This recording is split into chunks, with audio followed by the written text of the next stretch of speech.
une qui est bien contente qu'on fasse pas du pot de blèche aujourd'hui, et plutôt de la carbonade. Tu m'étonnes. Parce que elle fait gaffe à ses lapins, je peux te dire. Oui, alors vous avez vu, là on a installé, nous avons plein de lapins avec nous.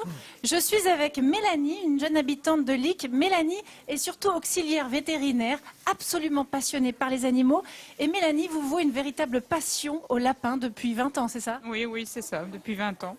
Alors Mélanie a une particularité, c'est qu'elle était venue ici avec deux espèces de lapins différentes, deux races différentes, les lapins nains et le lapin angora. Alors ils ne sont pas tous d'origine française. On va commencer, Mélanie, à expliquer ce qu'est le lapin nain bélier que vous avez là. Alors ici, j'ai une femelle lapin bélier nain. Le standard est français. Et à côté, nous avons un petit mâle, un minilope. C'est l'appellation anglaise, en fait, qui signifie lapin bélier nain. Mais la morphologie est différente. La tête est plus ronde, les oreilles sont plus courtes. C'est une histoire de morphologie uniquement. Ce sont des lapins qui sont caractéristiques aussi avec leurs oreilles tombantes. Ça, c'est la caractéristique du lapin bélier. Et ce sont des lapins qui ne pèsent pas plus de 1,5 kg, 2 kg en moyenne. Et puis, Mélanie, passionnée de lapins, et donc elle est bien au-delà des frontières de la région, il nous a amené ce lapin angora que vous êtes allé chercher jusque... En Hollande, un angora anglais. Mais c'est incroyable. Tu sais, je croyais que c'était ce qu'on mettait au bout des perches pour prendre le son, les perchemans. La chaussette des perchemans. Alors, ça sert aussi.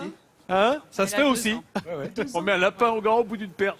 Alors, si vous regardez bien, ça c'est donc un lapin angora anglais. Il a des poils en moyenne qui font 7 cm et puis il a des poils absolument partout. Alors que le lapin angora français n'aura pas de poils sur la tête, il n'en aura que sur le bout des oreilles. T'as l'air fasciné. Ah oui, parce que je me dis, je savais même pas qu'il y avait une différence. Eh bien si. Et c'est d'une douceur absolument incroyable. Et moi j'ai quoi, Églantine, dans les bras? Un lapin bélier. Oh, un petit... Il a quel âge celui-ci? 2 mois, c'est un petit bébé. Alors, il est trop mignon celui-là, parce qu'il a le bout du nez tout noir, le museau là tout noir, ça fait comme un... Et les yeux blancs. Et avec les lapins angora, avec ces poils-là, on pourrait faire des pulls, mais c'est pas du tout pour ça que vous les avez. Non, c'est uniquement pour compagnie. Alors, Mélanie possède déjà une vingtaine de lapins. C'est par pure compagnie. Je sais que Nathalie, tu aimerais beaucoup. Il y a tous les enfants qui se sont précipités. Je caresser aux enfants parce que c'est une douceur extrême. Oui, alors fais attention parce qu'ils sont un peu effrayés quand même par le plateau. Mais les enfants, si vous avez envie de demander à papa et maman d'adopter un lapin pour les fêtes, faites bien attention. Il faut savoir quand même 2-3 choses. C'est qu'un lapin, ça vit normalement en colonie. Donc ça ne supporte pas la solitude. Alors à la maison, en général, on les met dans des cages qui sont trop petites. Il va falloir le sortir. Oui, il faut le sortir régulièrement. Au moins 2 heures par jour.